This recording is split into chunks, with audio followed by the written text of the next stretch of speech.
Les chômeurs de longue durée qui sont l'objet de notre discussion, c'est difficile à définir. Moi, je préfère parler des personnes en difficulté sociale ou professionnelle. Parce que dans les chômeurs de longue durée, il y a des gens qui, hélas, ont des qualifications pour lesquelles elles ne trouvent pas de travail, mais elles sont qualifiées, mais elles n'ont pas pour autant, c'est pas pour autant des personnes en difficulté. Donc, le chômeur de longue durée, c'est une catégorie statistique. Il y a 2 200 000 Français qui sont au chômage depuis plus d'un an et plus d'1 million qui sont au chômage depuis plus de 2 ans. Ça, c'est une catégorie statistique. Mais quand on a dit ça, on n'a pas pour autant résolu la question de savoir ce que l'on peut faire. Et c'est là que, par exemple, la formation intervient, la zone géographique intervient. Il y a des gens qui sont en chômage de longue durée dans une zone géographique très déprimée, mais qui, en se déplaçant, peuvent trouver des lieux d'emploi correspondant à leur qualification. Donc, il faut faire attention à ne pas traiter la catégorie comme un ensemble. Donc, pour moi, il y a 3 grandes catégories de chômeurs de longue durée. Il y a ceux qui ont perdu leur emploi lié à un plan social et qui ont des qualifications qu'il faut simplement maintenir. Il y a ceux qui ont arrêté depuis longtemps, je pense par exemple à des femmes qui reprennent le travail, qui ont donc un peu perdu de la qualification. Ça ne veut pas dire qu'elles sont incapables, mais elles ont simplement perdu une qualification, il faut les remettre en qualification. Et puis il y a ceux, et notamment je pense à des jeunes qui sortent du système scolaire sans qualification, qui n'ont pas la qualification nécessaire et pour lesquels il va falloir, y compris qu'on revienne au point de départ et qu'on puisse leur redonner les bases. C'est un des points d'ailleurs du plan qui a été annoncé par le gouvernement, le contrat Nouvelle Chance, qui est le contrat de professionnalisation annoncé par M. Rebsamen, qui va intégrer des formations de base pour que des gens très loin de l'emploi puissent reprendre le cheminement. Et c'est comme ça que ces contrats pourront durer plus de 24 mois. Le chômeur de longue durée a le sentiment que la société n'a pas besoin de lui. Et donc, ça a des conséquences à la fois sur l'impossibilité de se projeter dans l'avenir, puisqu'on pense qu'on ne va pas avoir besoin de soi, et en même temps, ça conduit à une certaine déconsidération de soi. Est-ce que, si je n'intéresse personne, est-ce que finalement, ce n'est pas de ma faute? Et le drame qu'on a, c'est qu'un certain nombre de personnes aujourd'hui pensent que la société n'a plus besoin d'eux. Et donc la question que je pose, y compris aux partenaires sociaux, aux gens qui sont présents, c'est mais enfin, quels sont les signes que vous montrez qu'on a besoin de ces gens qui sont au chômage aujourd'hui? Et c'est bien la question que nous posons par exemple aux entreprises. Est-ce qu'aujourd'hui, vous n'êtes pas capable, à condition qu'on crée quelques conditions, de prendre le risque d'employer ces gens qui n'ont qu'une envie, c'est de se rendre utile. Et j'allais même être un peu provocateur. Ils ont peut-être envie, plus que d'autres, de démontrer qu'ils sont utiles parce que vivent cette situation et ont envie de montrer qu'ils sont en capacité de produire. Je pense qu'il y a là un message que la société doit recevoir. On ne peut pas accepter le langage commun qui est de dire ces gens sont au chômage parce qu'ils l'ont bien voulu. C'est une honte. C'est inacceptable et j'espère que dans cette salle, tout le monde sera convaincu que ce n'est pas acceptable. Parce que si alors on l'accepte, alors là, ça devient absolument dramatique. Non. Le chômeur de longue durée, il a vocation, comme toute personne, à être réintégré dans les mécanismes normaux de notre société. Face à de telles situations, les réponses ne sont pas faciles. Moi, je constate aujourd'hui que les pouvoirs publics, ils ont une réponse, c'est on va donner de l'argent, on va indemniser le chômage. Alors, indépendamment du fait que tout le monde n'est pas inscrit à Pôle emploi et tout le monde n'est pas inscrit aux ACEDIC, il y a ensuite que le chômage de longue durée conduit à des indemnités qui dégringolent de plus en plus. Donc, ces solutions qui sont données de l'argent, elle est à l'évidence insuffisante.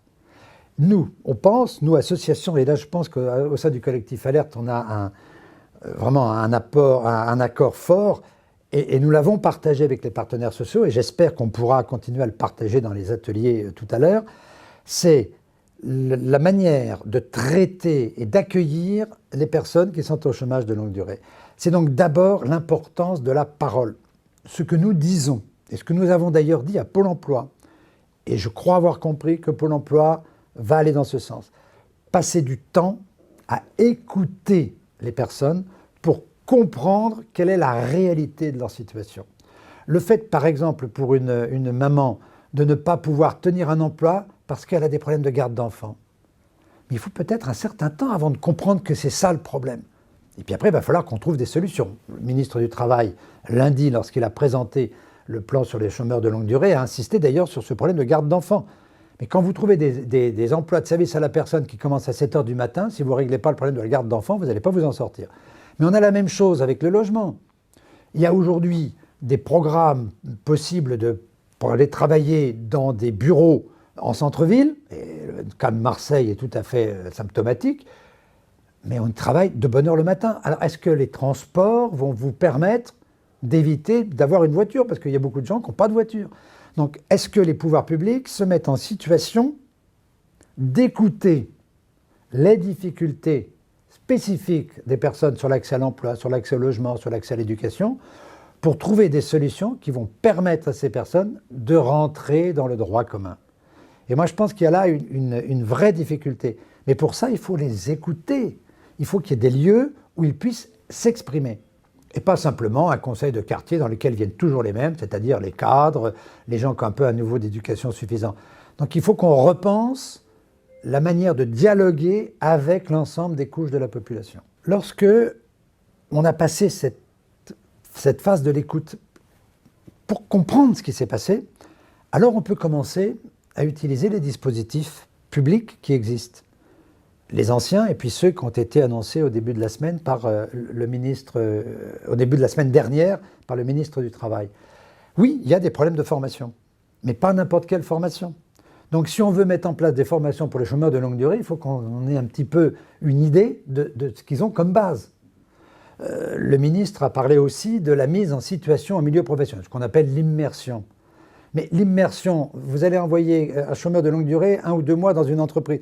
Il faut qu'on ait déjà au préalable eu un peu de présence dans le monde de l'insertion. Donc c'est le rôle que va jouer le secteur de l'insertion par l'activité économique pour préparer la personne et définir un peu ses compétences. On ne va pas travailler brutalement dans une branche d'activité. Et d'ailleurs, les périodes d'immersion sont là pour vérifier que la personne qui a été déjà accompagnée au préalable trouve sa voie. Et c'est pour ça qu'on appelle ça immersion. Mais en même temps, c'est permettre des allers-retours.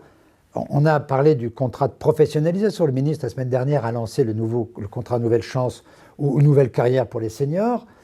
Mais l'idée, elle est de mettre en place, derrière ce contrat, des formations plus adaptées à la situation de ces personnes. Là encore, évaluation des besoins. Et puis, et le dernier point qui, moi, me paraît absolument essentiel, c'est tout l'accompagnement de l'entrée dans une entreprise. Et moi, je me mets à la place des employeurs, et ils pourront d'ailleurs le confirmer dans les débats. Moi, j'ai été employeur pendant 25 ans, et je vois bien, pour accueillir quelqu'un en alternance, je mobilisais mon équipe sur ce qui est notre compétence professionnelle. Mais lorsque cette personne a des problèmes d'emploi, de santé, y compris de relations dans le couple, parce que la reprise de l'emploi, ça perturbe un peu, moi, chef d'entreprise, je n'étais pas capable de m'en occuper. Donc on a demandé au ministère, et je crois que ça a été accepté, que lorsque un chômeur de longue durée revient en entreprise, la personne qui l'a accompagné auparavant puisse continuer à l'accompagner dans un accompagnement social. Et je pense que les partenaires sociaux seront d'accord pour dire que là, il y a un élément nouveau qui doit permettre aux chefs d'entreprise, et notamment aux petites entreprises, qui ont envie de rendre service à leur environnement local, de pouvoir, allez, j'allais dire, tenter le coup d'embaucher un chômeur de longue durée. Et moi, c'est à ça que j'aspire, et j'espère que les débats permettront d'avancer dans cette voie et de confirmer cette idée que nous avons, que les entreprises ont un petit peu plus de moyens, après ce qui a été annoncé la semaine dernière, pour jouer le jeu. Par rapport à ce que je viens de dire, je constate, je prends acte que le ministre, la semaine dernière, a annoncé des mesures. Mais de notre point de vue, elles demeurent encore très imprécises. Il va falloir qu'on fasse un travail, et j'espère que ce travail sera fait avec l'ensemble des partenaires, y compris les partenaires associatifs, pour préciser les éléments. Le ministre dit que pour le contrat de professionnalisation Nouvelle Chance, on aura des formations adaptées aux besoins basiques. Qui va définir ces formations ? Est-ce que ça va être une définition bureaucratique ou est-ce qu'on va prendre enfin le temps d'écouter à la fois les chefs d'entreprise et les organisations syndicales de salariés pour voir quels sont aujourd'hui les besoins d'une formation basique? Est-ce que les branches professionnelles vont s'engager dans l'immersion. Alors je sais bien, le ministre a dit qu'il allait passer un accord avec les grandes entreprises et la fondation FAS. Enfin, ça va être 5 000 postes. Nous, il nous en faut 50 000, 100 000. Donc, est-ce que les branches vont s'engager? Ben, c'est un peu la question d'ailleurs que je pose aux gens présents aujourd'hui. Est-ce qu'on s'engage pour mettre en œuvre un certain nombre de mesures? Sinon, elles vont rester très imprécises et ça restera de l'effet d'annonce. La question importante qu'on peut se poser après la publication de ce plan, c'est pourquoi le gouvernement ne dégage pas des moyens nouveaux. Certes, il va réaffecter des sommes qui n'étaient peut-être pas tout à fait bien employées en les ciblant. Mais en réalité, il n'y a pas de moyens financiers nouveaux. Et la question que nous posons très directement, c'est comment se fait-il qu'aujourd'hui, on n'arrive pas à dégager des besoins nouveaux? Alors on nous dit que le déficit public est tel qu'on ne peut pas continuer. Mais enfin, c'est un investissement. Et je n'arrive pas à comprendre aujourd'hui, mais c'est peut-être aussi les règles européennes, qu'un investissement d'avenir que représente la remise au travail des chômeurs de longue durée ne puisse pas trouver aujourd'hui des moyens financiers supplémentaires. Et ça, c'est la question que nous posons en permanence aux responsables gouvernementaux.